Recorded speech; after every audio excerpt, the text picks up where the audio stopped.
Hola, muy buen día, me presento. Mi nombre es Cristian Darío Castro Rivera, estudiante de licenciatura en Ciencias Sociales, quien el día de hoy les expondrá este cuadro comparativo en el cual exploraremos las principales diferencias entre la educación pública y la educación privada.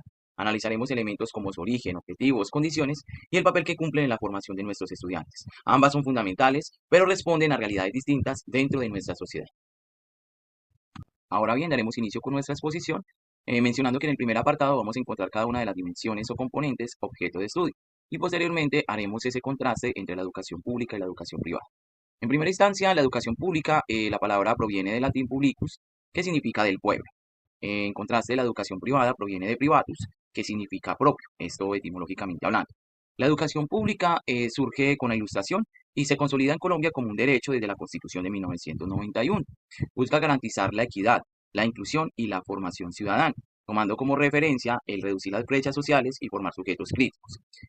Por otra parte, la educación privada está orientada a la excelencia académica, a la competencia y el desarrollo individual. Mientras la educación pública atiende a una población más diversa y con condiciones socioeconómicas un poco más bajas, encontramos en la educación privada que se enfoca en estudiantes con una mejor estabilidad económica. Ahora bien, continuamos con la financiación, infraestructura y la metodología.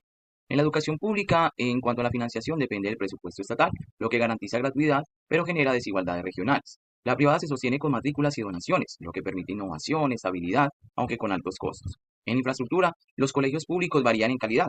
Los privados ofrecen espacios más modernos y bien equipados. Metodológicamente hablando, la pública sigue lineamientos nacionales y también se rige por las políticas públicas y programas emitidos por el Ministerio de Educación Nacional. A su vez, el privado también se debe de sujetar a estas políticas, aunque adopta modelos un poco más flexibles y modelos de tipo internacional. En cuanto a la innovación pedagógica, en la educación pública depende de proyectos derivados directamente del ministerio, mientras que en la privada tiene mayor libertad para aplicar nuevas tecnologías y metodologías. En cuanto a las actividades extracurriculares y de formación integral, se puede mencionar que la pública ofrece opciones culturales y deportivas un poco más limitadas.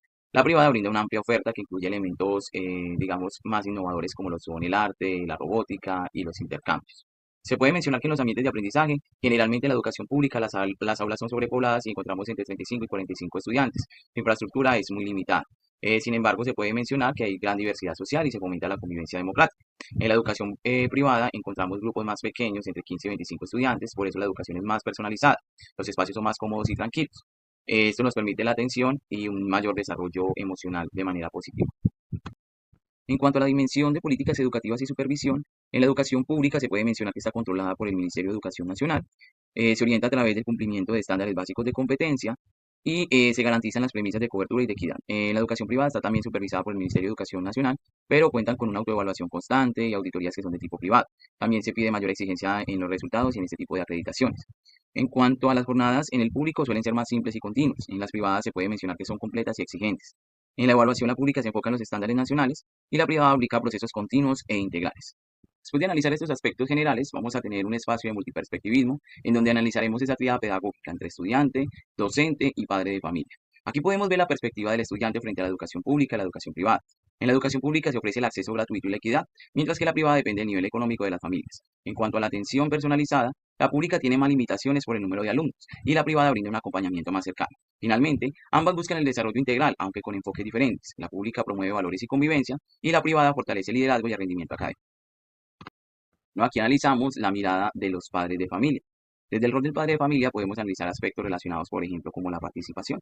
En la educación pública se puede determinar que es un poco más variable. En sectores más vulnerables hay baja participación, ya sea por razones laborales o educativas. En la educación privada encontramos una participación más alta. Generalmente los padres de familia participan en los comités de padres, hacen un acompañamiento diario y mantienen una comunicación constante y fluida con los docentes. En cuanto a las expectativas, generalmente el padre de la educación pública busca mayor seguridad, acceso gratuito y formación en valores. En la educación privada esperamos un poco más de excelencia académica y aspectos relacionados como, por ejemplo, lo son el bilingüismo, la tecnología y el prestigio social.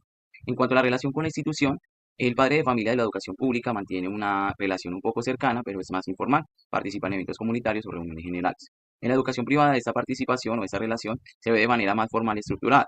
Hay seguimiento constante del rendimiento y se hace exigencia a los docentes. En cuanto a la contribución económica, podemos mencionar que en la educación pública se hace más limitada ese tema de aportes voluntarios o donaciones. En la educación privada encontramos pagos mensuales de pensiones, también en el pago de los uniformes, en actividades extracurriculares y en material especializado.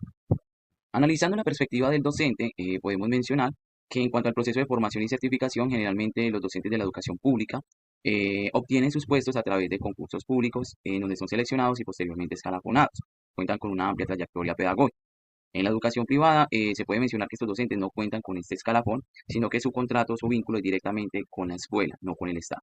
En cuanto a las condiciones laborales, se puede mencionar que los docentes del sector público generalmente gozan de mayor estabilidad, derechos sindicales, prestaciones y vacaciones prolongadas. En la educación privada se encuentran contratos temporales o por prestación de servicio, lo que genera menor estabilidad y presión por los resultados. En cuanto al sector público, en el clima laboral se puede mencionar que es un poco más colaborativa, pues con mucha carga administrativa. En el privado el ambiente es más competitivo y orientado a la productividad, lo que genera innovación, pero también estrés.